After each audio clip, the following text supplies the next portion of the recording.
নমস্কার বন্ধুরা, এটা এক ধরনের সবজি। তোমরা কেউ দেখেছো নাকি আমাকে কমেন্ট করে জানিও।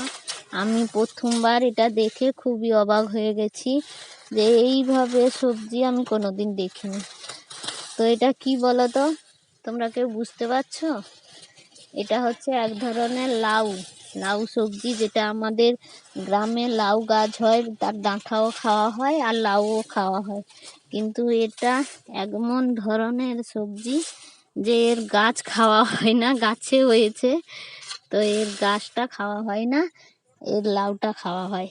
আর একে আমাদের দেশে লাউ বলে। তোমাদের দেশে একে কি বলে তোমরা অবশ্যই কমেন্ট করে জানিও।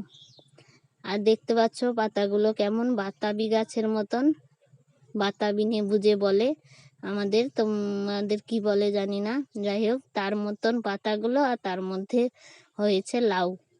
কাটলে পুরো পুরো লাউর মতন খেতে, রান্না করে খাওয়া হয় লাউ তরকারি যেমনি হয়। আর ওটা হচ্ছে গাছের মতো, তো ছোট ছোট ফলগুলো গাছে হয়েছে।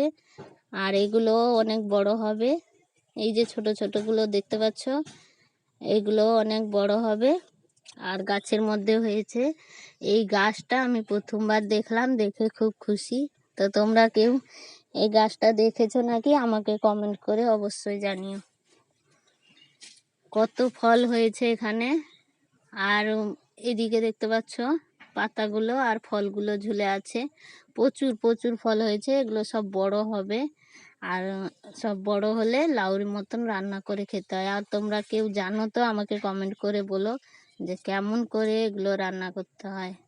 তার পাতা আর গাছ কত মোটা তোমরা দেখতে পাচ্ছ। আর এখানে লাউগুলো ধরেছে। আর এদিকে দেখো, এই যে ছোট ছোট হয়েছে, এগুলো এগুলো অনেক বড় বড় হবে, পুরো লাউর মতন। আশ্চর্য ব্যাপার, আমি এই গাছটা প্রথম দেখলাম যে লাউ হতো লটার মতন গাছে, তার ডাঁটাও খাওয়া হতো আর লাউও খাওয়া হতো, কিন্তু এটা গাছে হয়েছে। কলিযুগের কি অবস্থা দেখতে পাচ্ছ বন্ধুরা। কলিযুগের ফল, কলিযুগের ফল। আম গাছেতে ধরলো কাঁঠাল, বেল গাছেতে তাল, হায়রে কলিকাল, এ কি যুগ এলো। দেখো বন্ধুরা, তোমরা দেখতে পাচ্ছ। আজকের ভিডিওটা এই পর্যন্তই।